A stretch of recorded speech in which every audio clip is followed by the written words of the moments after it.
အားလုံးမင်္ဂလာပါသူတေသနာမှာတွေ့ရှိနိုင်တဲ့ bias တွေအကြောင်းပြောပြတာဒီနေ့9ခုမြောက်ဖြစ်တဲ့ allocation bias အကြောင်းကိုကျွန်တော်ပြောပြပေးမှာဖြစ်ပါတယ်ကျွန်တော်ကတော့ဒေါက်တာဝင်းခိုင်ပါပြည်သူ့ကျန်းမာရေးထူပြုသူတေတီတူဖြစ်ပါတယ်ကျွန်တော်သူတေသနာဆိုင်ရာအသိပညာတွေ statistics အချက်ပဲတွက်ချက်ခြင်းဆိုင်ရာအသိပညာတွေကိုဝေမျှပေးနေတာဖြစ်ပါတယ်ဒီနေ့ကျွန်တော်ပြောပြမယ်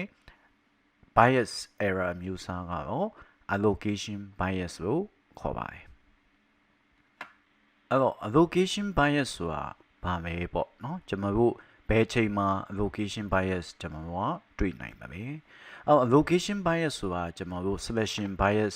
အမျိုးအစားတစ်ခုပဲမှာပါပါတယ်သူကတော့ကျွန်တော်တို့များသောအားဖြင့်တော့ကျွန်တော်ဘာနဲ့ဆက် bias မျိုးစားပဲဆိုတော့clinical trial of intervention ပေါ့နော် experimental study တွေမှာအများဆုံးတွေ့ရတယ်ကျွန်တော်တို့ကနော် bias selection bias အမျိုးအစားတွေမှာပါပါတယ်ဒီ bias ဒီဘယ်ချိန်မှာဖြစ်ပေါ်တတ်လဲဆိုရင် selective allocation of patient into the comparison group of the randomized cost allocation bias ကိုရေးထားပါတယ်အဓိပ္ပာယ်ကပါပဲဆိုကျွန်တော်တို့ကနော်ဒီ intervention study တွေမှာ randomized control randomized clinical trial လို့ခေါ်တဲ့ RCT မှာကျွန်တော်က randomization နဲ့အတူကျွန်တော် allocation ဆိုရဲเนาะ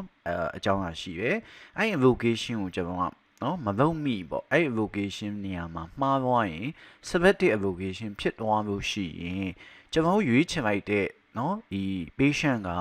နော်ဟိုrandomly မရောက်ဖ ೇನೆ เนาะကျွန်တော်တို့တနေရာရာကိုเนาะဟိုများတော့ဖြစ်နှစ်ဖက်ကိုပေါ့เนาะဟိုဘက်ဒီဘက်ကို randomly ရောက်အောင်မရောက်ဖ ೇನೆ ကျွန်တော်တနေရာလေးကိုရောက်သွားတဲ့ချိန်นี้မှာဒီ bias ကဖြစ်ပေါ်တတ်ပါတယ်เนาะဆိုတော့ဘယ်လိုချိန်မျိုးလဲဆိုတော့เนาะdon't use the appropriate randomized technique ပေါ့ကျွန်တော် appropriate randomized technique ကြောင်းပြီးကျွန်တော်ထပ်ပြီးရှင်းပြပေးပါဦးမယ်randomization မှာတကယ်တော့ကျွန်တော်နှစ်ပိုင်းပါတယ်ပေါ့နော် randomization process နဲ့ allocation process ဆိုတဲ့နှစ်ခုပါတယ်အဲ့နှစ်ခုပေါင်းမှနော်မှန်ကန်တဲ့ randomization technique ကိုကျွန်တော်ခေါ်ရတယ်ပေါ့ဆိုတော့အဲ့ဒီအဲမှာကျွန်တော် allocation လုပ်တာနော်မှားသွားတဲ့အတွက် investigator known or predict ပေါ့နော်ဒီလူတွေမှာလုံးမဲ့ဘူးဟာမှန်းဆသွားနိုင်တာပေါ့မှန်းဆနိုင်တာဘယ်လိုမှန်းဆနိုင်မှာလဲဆိုတော့နောက် patient ပေါ့နောက်လာမဲ့ patient ကကျွန်တော်တို့ randomization ရဲ့ဘယ် group ပဲဝင်တော့မယ်ဆိုတော့သူကကြိုတင်ပြီးတော့မှန်းဆသွားနိုင်လိုက်တယ်အဲ့လိုကြိုတင်ပြီးမှန်းဆသွားနိုင်တဲ့အခါမှာသူကနော်စဉ်းစားပြီးတော့ဒီထဲမှာမပါတင်ဘူးငါတော့ဟိုဘက်ပဲရွှေ့ပြလိုက်မယ်ဆိုပြီးတော့မှသူကဘာလုပ်လိုက်လဲဆိုအဲ့ဒီနော် allocation break ဖြစ်သွားတာပေါ့နော် allocation break ဖြစ်သွားတဲ့အခါမှာကျွန်တော်ကဒီဟာကိုနော်လဲလိုက်တဲ့အခါမှာသူကနော်ဒီ patient ကသူ randomization ကြမယ်အုပ်စုပဲမှာမရောက်ဖ ೇನೆ တခြား group ပဲကိုရောက်သွားတယ်အဲ့ဒီချိန်မှာကျွန်တော်ရဲ့တွက်ချက်မှုရဲ့အဖြေတွေက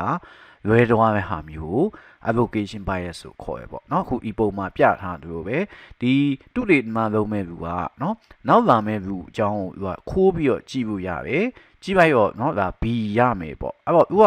B ရရင်သူကတိနေတယ်ဒီ patient က B ရလို့ရှိရင်တိတ်အဆင်မပြေဘူးအဲ့တော့ငါသူ့ကို A ရအောင်လုပ်ပေးမှဆိုပြီးတော့เนาะကျွန်တော်ကဘာလုပ်လိုက်လဲဆိုတော့နောက်ဒီမဲကိုမဖောက်ဖဲနဲ့နောက်ထပ်မဲတစ်ခုเนาะသူက A ရမယ်မဲကိုရှာပြီးတော့เนาะဒီဘူးနာကိုဘာလုပ်လိုက်လဲဆို A ပဲကိုကျွန်တော်ထည့်ပေးလိုက်တယ်ပေါ့เนาะအဲ့ချိန်မှာเนาะတကယ်ဒီဘူးနာနော် randomization process ဟာရမယ့်နေရာမှာမရောက်ဖ ೇನೆ တခြားနေရာကိုရောက်သွားပြီးတော့မှကျွန်တော်နော်အဖြေပြီးလွဲသွားတဲ့ဟာမျိုးကို allocation bias ကိုခေါ်ရပေါ့နော်အဲ့လိုလုပ်လိုက်ခြင်းအပြင်ကျွန်တော်တို့ကဘာ influence ရှိသွားမလဲဆိုလို့ရှိရင်နော်ဒီ eligible patient တယောက်က assigned to the different group လုပ်လိုက်တဲ့အတွက် selecting participant with good prognosis ပေါ့ဒီဆရာဝန်ကဒါ good prognosis ဖြစ်နိုင်တယ်အဲ့တော့ငါเนาะကောင်းတဲ့เนาะ group เนาะ more than another ပေါ့ကောင်းတဲ့ group ပဲငါထည့်ပေးလိုက်မယ်ဆိုပြီးတော့ထည့်လိုက်တဲ့ခါမှာဘာဖြစ်သွားလဲဆိုတော့အဲ့ဘက်ချမ်းကအဖြေကဘာဖြစ်လို့ပိုးပူကောင်းသွားတယ်ပေါ့အဲ့မှာကျွန်တော်ရဲ့အဖြေက bias ဖြစ်လာတာမျိုးallocation bias ကိုခေါ်ပါတယ်เนาะဆိုတော့ကျွန်တော်ကြုံမှုရှင်းပြရရင် appropriate randomized technique ဆိုတာဘာလဲဆိုကျွန်တော်တကယ်တော့နှစ်ပိုင်းပါတယ်နော်randomization ဆိုရဲဒီခေါင်းစဉ်အောက်မှာတကယ်ပဲကျွန်တော်တို့ကတော်တော်များများဘာပဲ တိကြပဲဆိုတော့ allocation တဲ့ sequence ကိုပဲကျွန်တော်ဒီ sequence ပေါ်ထုတ်တဲ့ဒီ randomization လုပ်တဲ့ process ကိုပဲကျွန်တော်ကအာယုံထားနေကြတယ်ပေါ့เนาะတကယ်မှကျွန်တော်ဘယ်အဆင့်ကိုမေ့နေလဲဆိုတော့ဒီကျွန်တော်တို့ပေါ်ထုတ်လိုက်တဲ့ sequence ကိုလူတွေမသိအောင် conceal လုပ်မယ်ဆိုတော့ကျွန်တော်ကမေ့နေကြတယ်ပေါ့เนาะအဲ့လိုမေ့နေတဲ့အချိန်မှာကျွန်တော် A ပြီးရင် B ပါမယ်ဆိုတော့လူပြောက်တည်နေမယ် B ပါပြီးရင် A ပါမယ်ဆိုတော့လူပြောက်တည်နေရောအဲ့ဒီလာမဲ့ sequence ကိုနော်အခြား sequence နဲ့ဘာလို့လဲ change ချလိုက်တဲ့အခါမှာနော်လူနာတွေကသူ့ရဲ့ရတဲ့ဝင်ထိုက်ရဲ့ randomization မှာမဝင်တော့ဘဲနဲ့နော်ဒီ investigator ရဲ့နော် next sequence ကို predict လုပ်နိုင်လို့နော်ပြောင်းလဲတော့တဲ့အမှားတွေကိုကျွန်တော်က allocation နော် bias ကိုကျွန်တော်ကခေါ်တာဖြစ်ပါတယ်เนาะဆိုတော့ဒါကျွန်တော် protocol တွေမှာဆိုလို့ရှိရင်เนาะဒီစာအုပ်တွေရဲ့နောက်ဆုံးမှာเนาะဒီ allocation sequence ကို print out ထည့်ရိုက်တာအင်မတန်မှအန်ရတကယ်တော့များပါပဲမလုပ်တင်ဘူးပေါ့เนาะဆိုတော့ allocation sequence ကိုတိနေလို့ရှိရင်ကျွန်တော်တို့ကเนาะဘာဖြစ်လို့ရလဲဆိုတော့လဲပြလို့ရတယ်အားမဟုတ်ရင်ဟုတ်လားဘီကြကန်ဒီမှာเนาะကိုယ့်ရဲ့ဟာဆွေမျိုးသားချင်းဖြစ်နေရောခဏနေဦးဟောခဏနေမဲပေါက်မှာဘီဖြစ်လို့တခြားရောက်လာပြီးမှမင်းပြန်လာတော့ဆိုရင်ကိုလူကိုအေရစေခြင်းတဲ့ခါမှာကျွန်တော်ဘာလို့လိုက်လို့ရထိန်းလိုက်လို့ရပါတယ်အဲ့ချိန်မှာ investigator ရဲ့เนาะ next sequence ကိုเนาะမှန်းနိုင်တဲ့အတွက်ဒီလိုဖြစ်ရတဲ့เนาะ bias မျိုး allocation bias ကိုကျွန်တော်ကခေါ်ပါတယ်เนาะအဲ့မှာကျွန်တော်ရဲ့ဒီ clinical trial เนาะဒီ experimental design မှာတွေ့ထားရှိရဲ့เนาะဒီ randomization sequence မှာမှားလို့ရှိရင်ဒီမှာ allocation bias ဖြစ်ပေါ်တတ်တယ်ဆိုရဲ့အကြောင်းမျိုးဒါကျွန်တော်ဒီနေ့ highlight လုပ်ပြီးတော့ပြောချင်တာဖြစ်ပါတယ်ဒီမှာအပြင်းတင်လို့ကျွန်တော်နည်းနည်းပြီးပြောပြရင် allocation concealment နဲ့ blinding နဲ့မတူဘူးဆိုတာမျိုးကျွန်တော်နည်းနည်းပေါ့ဒီမှာနည်းနည်းပြီး highlight လုပ်ချင်တယ်တော်များများက allocation concealment နဲ့ blinding နဲ့ကိုရောနေကြတယ်ပေါ့နော်အဲ့တော့တကယ်တော့မရောပါနဲ့allocation concealment ဆိုတာ randomization နဲ့တွဲပြီးတော့မှ randomization sequence ကိုမတိအောင်လုပ်တာ allocation concealment ကိုခေါ်ပါပဲ blinding ဆိုတာမဟုတ်ဘူး blinding ဆိုတာကျတော့ participant or investigator treatment အကြောင်းမသိပါเนาะ treatment sequence နဲ့ဘာမှမဆိုင်ဘူး treatment အကြောင်းမသိပါကကျွန်တော် blinding လို့ကျွန်တော်ခေါ်ပါတယ်เนาะအဲ့တော့ bias အမျိုးအစားပဲမတူဘူး allocation concealment ကြောင့်ဖြစ်ပေါ်လာတဲ့ bias က selection bias ဖြစ်ပြီးတော့เนาะ blinding မကောင်းလို့ဖြစ်ပေါ်လာတဲ့ bias ဆိုတော့ကျွန်တော် observational bias ကိုကျွန်တော်ခေါ်ပါတယ်เนาะပြီးတော့ allocation concealment ဒီကျွန်တော် then when the patient enters the trial trial ဝင်ပြီးချင်းကျွန်တော်လုံးဝမဲ့အကြောင်းအရာเนาะ during the recruitment မှာကျွန်တော် conceal မှာဖြစ်ပါတယ်เนาะအဲ့တော့ blinding ကြတော့မဟုတ်ဘူး patient ဒီ trial ကိုဝင်ပြီး recruit လုပ်ပြီးတော့မှ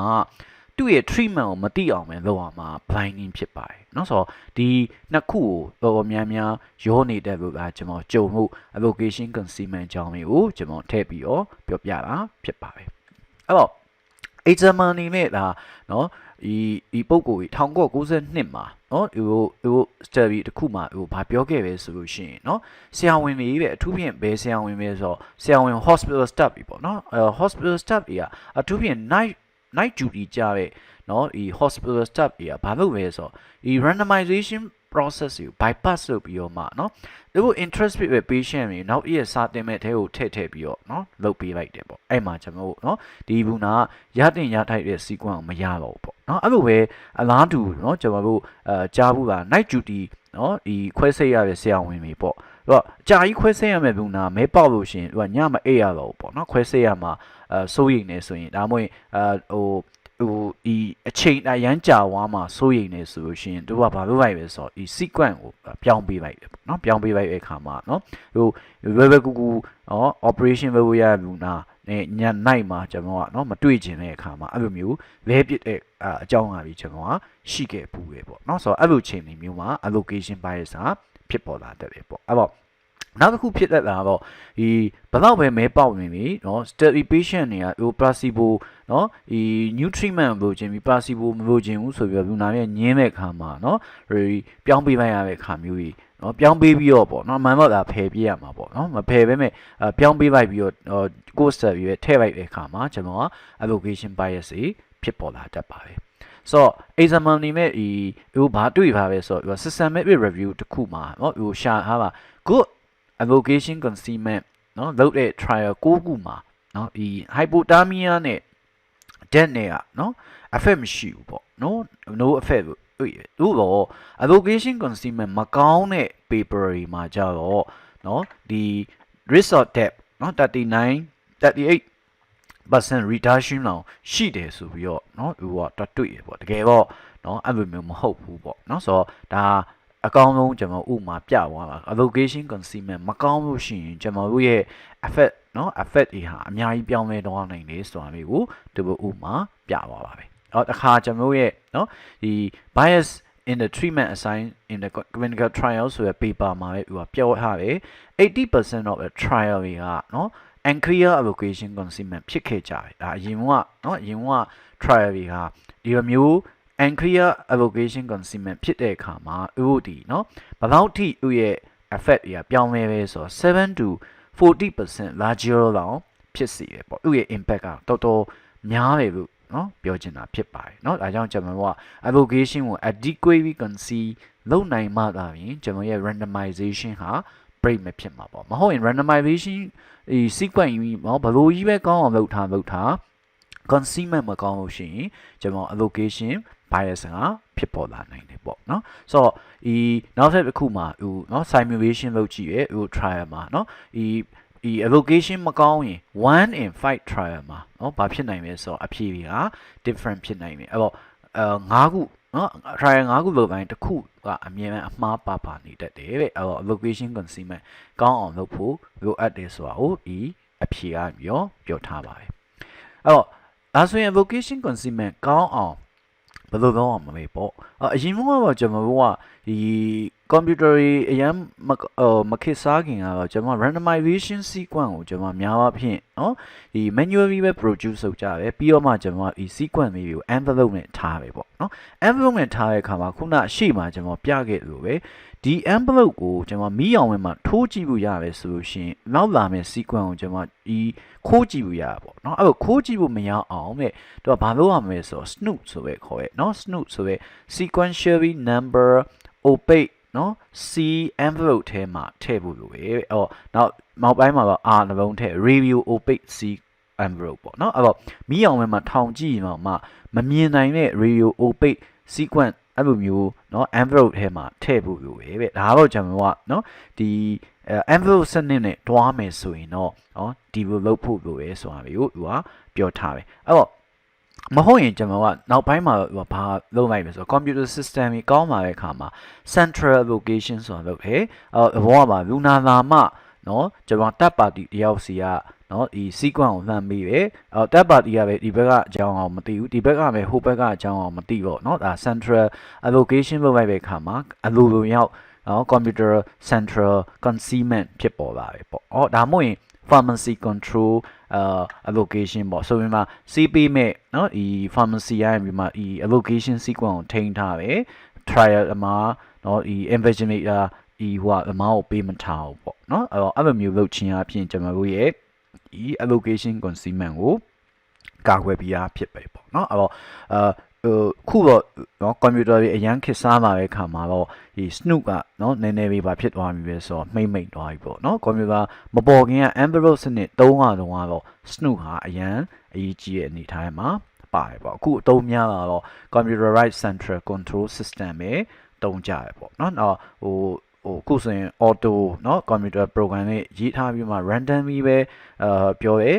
next sequence ဘာလာမယ်ဆိုတာပဲကျွန်တော်တို့เนาะဒီ computer ရဲ့ algorithm ဘယ်လိုမှမသိတဲ့အတွက်ဘာလာမယ်ဆိုတာမှန်းလို့မရဘူးပေါ့เนาะအဲ့လိုစနစ်မျိုးဖြစ်အောင်နောက်ပိုင်းတော့လောက်ကြတယ်ပေါ့ဒါကို central allocation system လို့ကျွန်တော်ကခေါ်ပါတယ်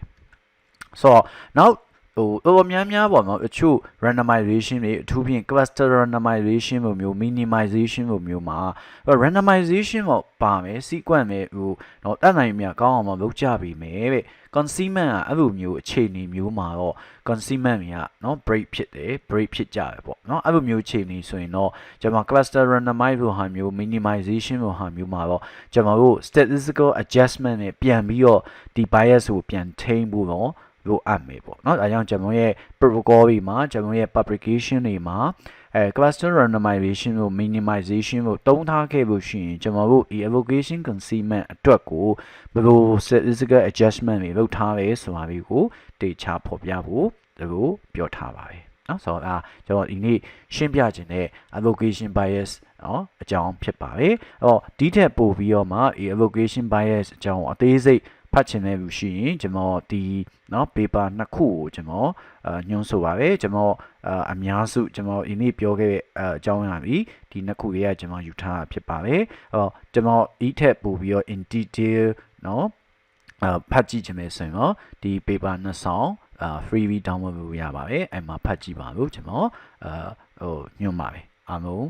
ဒီနေ့ကျွန်တော်ပြောကြတဲ့ allocation bias အကြောင်းဖြစ်ပါတယ်ဒီနေ့ကျွန်တော်ပြောခဲ့တဲ့ allocation bias နဲ့ပတ်သက်ပြီးတော့နော်မိတ်ဆွေအစုံအရာအကျိုးရှိပါမယ်လို့ကျွန်တော်ယုံကြည်ပါတယ်မိမိတကယ်ချင်းအရာရောက်ကိုလည်း allocation bias အကြောင်းသိစေချင်တယ်ဆိုရင်ဟောဒီ video လေးကို share ပေးဖို့ရပါတယ်အခုမေးခွန်းမေးခြင်းပဲဆိုရင်လည်း video ရဲ့ comment မှာလာရောက်ပြီးတော့မေးမြန်းပေးနိုင်ပါတယ်ကျွန်တော်ရဲ့ဒီ catalog of bias series ကိုကျွန်တော်အပတ်စဉ်ဆက်လက်ပြီးတော့တင်ပြပေးသွားမှာဖြစ်တဲ့အတွက်စောင့်မျှော်ပြီးတော့နားထောင်ခြင်းတော့ကျွန်တော်ရဲ့ YouTube channel ကို like and subscribe လုပ်ထားလို့ရမယ်ဆိုတဲ့အကြောင်းပြောချင်ပါတယ်အားလုံးမင်္ဂလာရှိသောနေ့ရက်လေးဖြစ်ပါစေ